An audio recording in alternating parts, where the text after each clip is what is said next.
क्या आप जानते हैं कि कार्तिक मास में किया गया एक छोटा सा स्नान आपके पूरे साल के पाप नष्ट कर सकता है, आपके घर में समृद्धि और खुशी शांति ला सकता है और आपके जीवन को आध्यात्मिक ऊर्जा से भर सकता है। तो चलिए आज मैं आपको बताती हूँ कार्तिक स्नान की पूरी विधि, नियम और इससे जुड़े निषेध, ताकि आप इस पुण्य को सही तरीके से प्राप्त कर सकें। हिंदू पंचांग के अनुसार 2025 में कार्तिक मास की शुरुआत 8 अक्टूबर बुधवार से शुरू होकर 5 नवंबर बुधवार तक रहेगा। यह महीना धार्मिक दृष्टि से बेहद खास माना जाता है और इस दौरान श्रद्धालु भगवान विष्णु की विशेष पूजा, दीपदान, व्रत और स्नान करते हैं। कार्तिक मास को भगवान विष्णु का प्रिय महीना कहा जाता है और इस महीने में किए गए कार्यों का पुण्य कई गुना बढ़ जाता है। ऐसा कहा जाता है कि श्री हरि कार्तिक महीने में जल में वास करते हैं, इसलिए इस महीने में लोग कार्तिक स्नान का संकल्प लेते हैं। आइए जानते हैं कि क्यों करना चाहिए कार्तिक स्नान, क्या है इसके महत्व। तो सबसे पहला है, कार्तिक स्नान से पापों का क्षय होता है। कहा जाता है कि कार्तिक मास में सूर्योदय से पहले पवित्र नदी या घर पर स्नान करने से जन्म जन्मांतर के पाप नष्ट हो जाते हैं। दूसरा है, कार्तिक स्नान करने से धन और सौभाग्य की प्राप्ति होती है। कार्तिक स्नान करने वाले व्यक्ति के घर में लक्ष्मी माँ का स्थायी वास होता है। यह धन, समृद्धि और सुख सौभाग्य देने वाला माना जाता है। तीसरा है, कार्तिक स्नान करने से धार्मिक महत्व होता है। कार्तिक मास भगवान विष्णु को अत्यंत प्रिय है। इस महीने में स्नान करके दीपदान, व्रत और दान करने से व्यक्ति को विशेष पुण्य मिलता है। चौथा है, कार्तिक स्नान करने से मोक्ष की प्राप्ति होती है।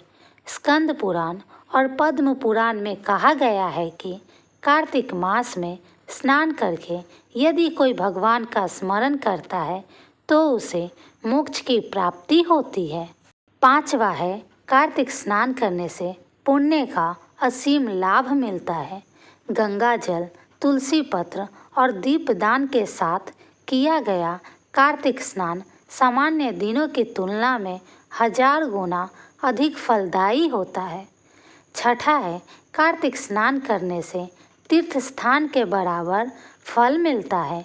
कार्तिक मास में प्रातःकाल स्नान करने से ऐसा पुण्य मिलता है जैसे हर रोज गंगा जल या किसी तीर्थ स्थल में स्नान किया हो। सातवां है, कार्तिक स्नान करने से सुखी दाम्पत्य जीवन मिलता है। कार्तिक मास में स्नान करके पति पत्नी मिलकर पूजा पाठ करें तो उनका वैवाहिक जीवन सुखी और अटूट बनता है।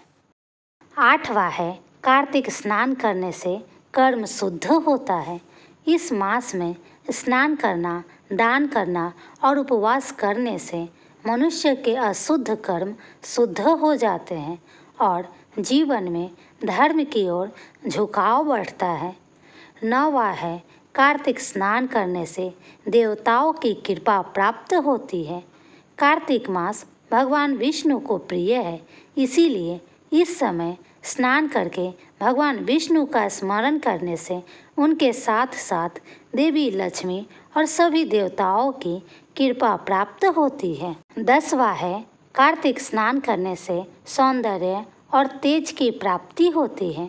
कार्तिक मास में सूर्योदय से पहले स्नान करने से चेहरे पर प्राकृतिक आभा आती है और व्यक्ति आकर्षक व ऊर्जावान दिखता है। 11वां है, कार्तिक स्नान करने से दीर्घायु की प्राप्ति होती है।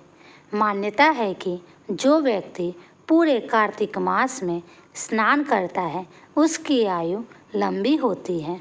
आइए जानते हैं कि कार्तिक स्नान करते समय किन बातों का ध्यान रखना चाहिए? तो सबसे पहला है समय का महत्व। कार्तिक स्नान ब्रह्म मुहूर्त यानी कि सुबह 4 बजे से 6 बजे के बीच में करना सबसे शुभ माना गया है। कोशिश करें कि सूर्योदय से पहले स्नान कर लें। दूसरा है स्नान के बाद की प्रक्रिया। स्नान के बाद शुद्ध वस्त्र पहने भगवान विष्णु, शिव जी और तुलसी माता को प्रणाम करें, दीप जलाएं और तुलसी के पास घी या तेल का दीपक रखकर आरती करें। तीसरा है दान का महत्व। स्नान के बाद दान करना बहुत जरूरी माना गया है। दान में आप दीपक, अन्न, कपड़े, तिल, गुड़ दे सकते हैं। विशेष रूप से अन्न दान को कार्तिक मास में बहुत श्रेष्ठ माना गया है। चौथा है जप और पूजा। स्नान के बाद ओम नमो भगवते वासुदेवाय मंत्र का जाप करें। तुलसी माता की पूजा करके जल अर्पित करें। कार्तिक मास में शालिग्राम और तुलसी की संयुक्त पूजा का भी विशेष महत्व है। कार्तिक स्नान का मूल नियम है सूर्योदय से पहले स्नान, शुद्ध मन से भगवान का स्मरण, दीपदान और दान पुण्य करना। इससे समस्त पाप नष्ट होते हैं, जीवन में सुख समृद्धि आती है और मोक्ष की प्राप्ति होती है। आइए अब जानते हैं कार्तिक स्नान में क्या नहीं करना चाहिए। तो सबसे पहले है सूर्योदय के बाद स्नान। कार्तिक मास में सूर्योदय के बाद स्नान करने से पुण्य कम हो जाता है, इसीलिए हमेशा ब्रह्म मुहूर्त यानी कि सुबह 4 बजे से 6 बजे के बीच में ही स्नान करें। दूसरा है मांस मदिरा का सेवन। इस महीने मांस, मछली, अंडा और शराब का सेवन करना अत्यंत अशुभ माना गया है। यह पुण्य को नष्ट करता है और पाप की वृद्धि करता है। तीसरा है क्रोध और कटु वचन बोलना। कार्तिक मास को सत्य और शांति का मास कहा गया है, इसीलिए झगड़ा, अपशब्द, चुगली और दूसरों को दुख पहुंचाना इस समय वर्जित है। चौथा है दीप न बुझाना। कार्तिक मास में दीपदान विशेष होता है। तुलसी माता और मंदिर में जलाए गए दीपक को जानबूझकर बुझाना बड़ा दोष माना गया है। पांचवा है काले वस्त्र का प्रयोग। इस महीने पूजा पाठ और स्नान के बाद काले व गंदे वस्त्र पहनना अशुभ है। कोशिश करें कि सफ़ेद, पीले या हल्के रंग के कपड़े पहने। छठा है कार्तिक मास में अत्यधिक सोना मना है। कार्तिक मास में सूर्योदय के बाद सोना वर्जित है। ऐसा करने से लक्ष्मी माँ नाराज हो सकती है और आलस्य बढ़ता है। सातवां है अन्न का अपमान। कार्तिक स्नान के बाद अन्न, जल और तुलसी का अपमान नहीं करना चाहिए।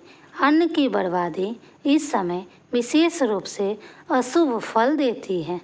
आठवां है तुलसी और शालिग्राम की अवहेलना। कार्तिक मास में तुलसी और शालिग्राम की पूजा अनिवार्य है। इनकी अवहेलना करने से पुण्य नष्ट हो जाता है। दोस्तों, कार्तिक मास केवल स्नान का समय नहीं है, यह सत्य, संयम और पुण्य का मास है। इसीलिए ब्रह्म मुहूर्त में स्नान करें, दीप जलाएं, दान करें और भगवान का स्मरण करें। यदि आप इस मास के नियमों और निषेधों का पालन करेंगे तो आपके जीवन में सुख, शांति, धन और आध्यात्मिक उन्नति निश्चित रूप से आएगी। अगर आपको यह वीडियो पसंद आया हो तो हमारे चैनल को लाइक, सब्सक्राइब और शेयर उन सभी लोग से कीजिए जो कार्तिक मास में स्नान करते हैं।